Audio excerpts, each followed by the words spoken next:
Hello again.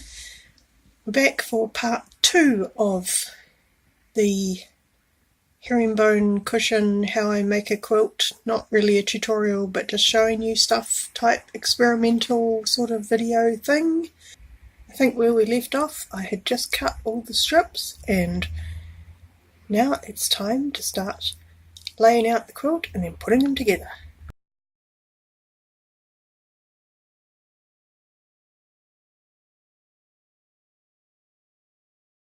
Before I put it up on the design wall, I need to clear some space on my design wall because I've been using it to not only store the blocks for the block of the whenever, but I've also been using it to store all the scrap bits of fabric from that so that I can find them easily when I need another piece of fabric of a similar size. Okay, there's a first very vague attempt at a layout. Still a few pieces I think I need to move around. It seems, for something that's going to end up square, it seems really long at the moment, but there's actually quite a bit going to be cut off at the top and the bottom. So, and also seam allowances will take a lot out. Presumably, I mean, they're at 45 degrees, so I would think the seam allowances would take an equal distance from the height and width. But we'll see what happens. If it ends up being a rectangle rather than a square, then I'll make it into a table mat instead of a cushion cover because, you know, I'm not too attached to what the end product is at the moment. I'm just wanting to experiment with the technique, but I kind of like the overall effect of the red and purple. I think it's going to work out quite nicely. Just may move around a few strips here and there. What I normally do at this stage is leave it up on the wall for a few hours and just wander back into this room every so often and shift a strip around until I'm feeling happy with it. I think I'm happy with this layout. I haven't actually changed it very much from just the random arrangement I first threw up. Still not 100% on that red stripe on the bottom left. Yeah, left. But anywhere else I put it looked a little too planned, so I think I might just leave it where it is. It's quite nice to have some bits that look slightly wrong because then it makes it look more scrappy. Anyway, I think I'm going to go with this arrangement of strips. So, starting to sew this together. So the first step is a pretty easy one. I'm just going to flip that over and stitch along this little bit here. So that's stitched, so I'm just going to press that open like that. Actually, I just reread the instructions and it says to press it that way. I don't know if there's any particular reason why. I guess just to be consistent. So now we'll press it the right way.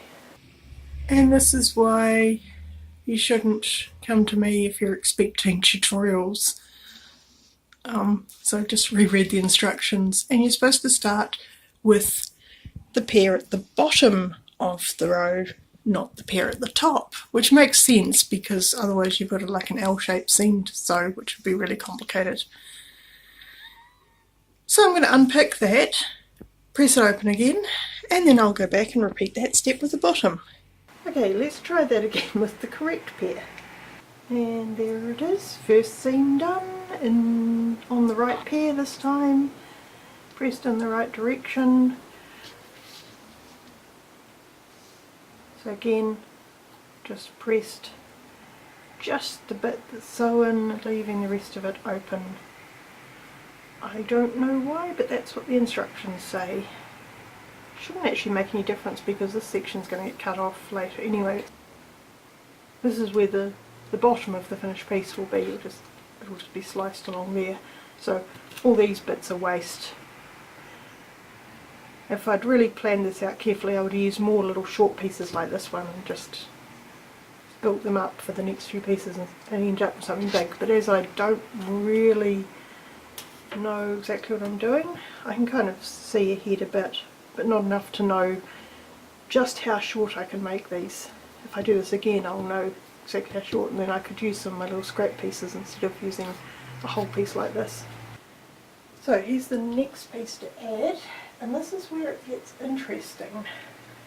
So I'm going to sew this onto here, and normally then sew all the way down, but for the partial seams, the bit that makes it a partial seam is you actually stop short of the end. So I think the idea is then when you are sewing in the next pieces, this will come across here.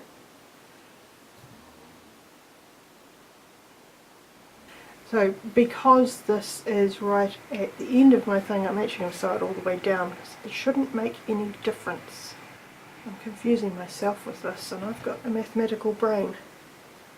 Now the purple side is actually going to be the outside of the quilt. The quilt's going to finish off about here, so I don't need to worry about leaving the extra flap on this side because this is just going to sew down to the end, and then I'm going to trim those little triangles off the edge later. This is where it starts mattering because we're now above the,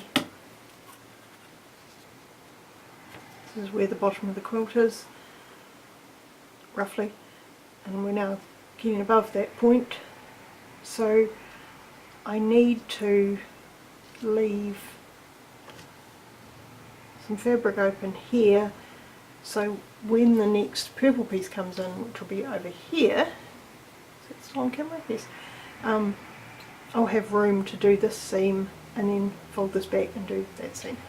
Hopefully this will all make sense once I get to it. I have now sewn the seam stopping there, so in theory I can open that up.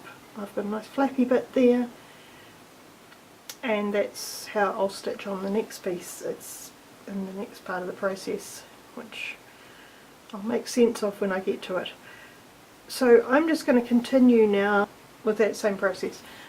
So some purple pieces on this side, and I can stitch all the way to the bottom on this side because that's the outside. On this side I'll sew the red pieces, stopping a bit short, and I'll just continue that all the way up to the top of the herringbone thing. You know how I was a bit worried this thing was going to be too long? Look how much length it has lost already, and I'm only about 2/3 of the way up.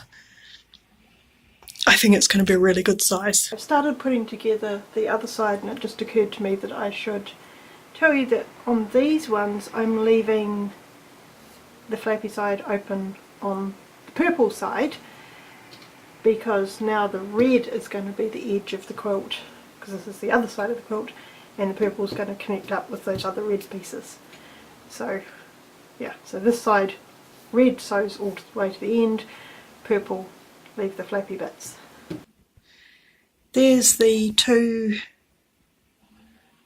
sets of herringbone strips made. Now the interesting bit comes where I have to join these together, and the reason it's interesting is there's no straight line, which is why everything's all flappy, so that, because if this was sewn down then you wouldn't be able to sew this bit down because you wouldn't have the bit that you need to sew it to. So I need to consult the book now. So you start by sewing that part to that part. So I'm going to sew that wee stretch along there. So I've sewn that seam there, and now I'm going to press that up like that. Then the next step is going to be to sew along here. So I've now got, so I left that bit open, I can can sew, carry on the seam that I started here and sew it down to the end. So I've continued that seam down there. So now I've got that nice junction all sewn neatly. I'll press that and then I'll come back and sew this one, then this one, then this one, and so on. Seems pretty straightforward actually. We'll see. I'll come back once I've done a few more seams and see how it's going. Okay, I've done the first few pieces here and it's going pretty well. I have learnt that, surprise surprise, putting pins in helps. I had a bit of a problem with one of them where,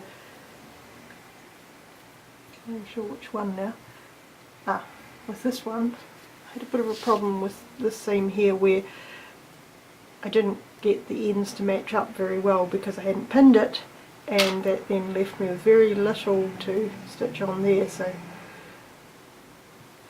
I had to fudge it a wee bit there and sew a second seam. You can see that was my original seam, didn't actually even catch in the whole end, so a second seam to get it in, which means that this probably won't lie 100% flat. It's not too bad, but it might pucker a wee bit there when I quilt it. So yeah, so much for all my casual, I don't need pins, I can get away without using pins. No, I can't.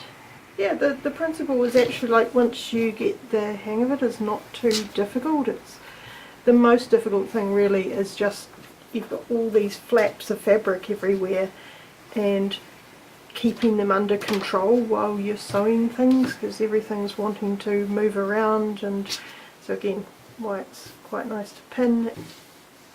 The other tricky bit is pressing it. You've got to make sure when you press it that this new part you've just sewn gets pressed in the same direction as the old part, because if you press it that way you're going to end up with a twist there that's going to create bulk. But yeah, the basic principle is pretty simple. Sew down there, sew down there, sew down there, sew down there, and so on. Yay, it worked! Now I just need to trim this square across as accurately as I can. In theory, that corner and that corner should be my kind of guide points. If I make a line from there to there, that should be square. And I can double check that by lining up this line here on these points, and that should also be lining up nicely. That one there is lining up nicely. So it's probably not going to be 100%, but it's close enough.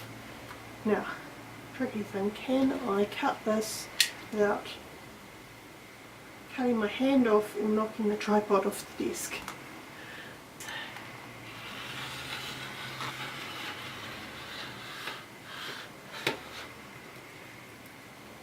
Yay, I didn't knock the tripod over. So, it's a few wasty bits, but they can go in my scrap basket and I'll just add them to my never-ending scrap quilt. I'll get my square ruler and line that up on the edge there.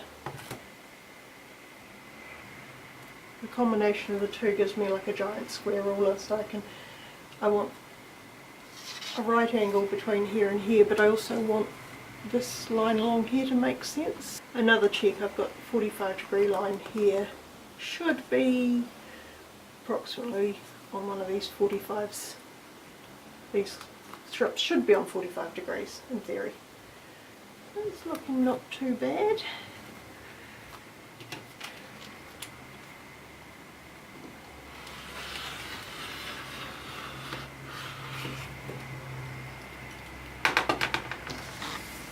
And again, lots of scrappy bits. It's kind of a wasteful technique this, but it does look pretty impressive.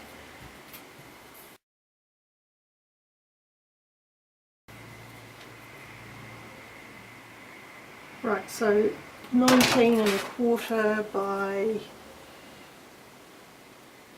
19 and some. 19 and just over 1/4, so that's square enough. If it's about 19 inches now, it's probably going to be down to more like 18 when it's finished, possibly smaller. 18 is roughly 45 centimetres, and 45 centimetres is a good cushion size. I'm really pleased with how that turned out. And that's as far as I got last weekend. I might be able to make a start on the quilting tomorrow. I still got no idea if I'm going to be able to figure out how to film it, because I don't know. It's going to take some interesting arrangement of camera and sewing machine, but I'll give it a go, and if I can film it I will, and I'll post a part 3 with that, or if not I'll post a very short part 3 with the finished product. Anyway, like, subscribe, all those kind of things you're supposed to do, and I'll hopefully see you sometime with a part 3.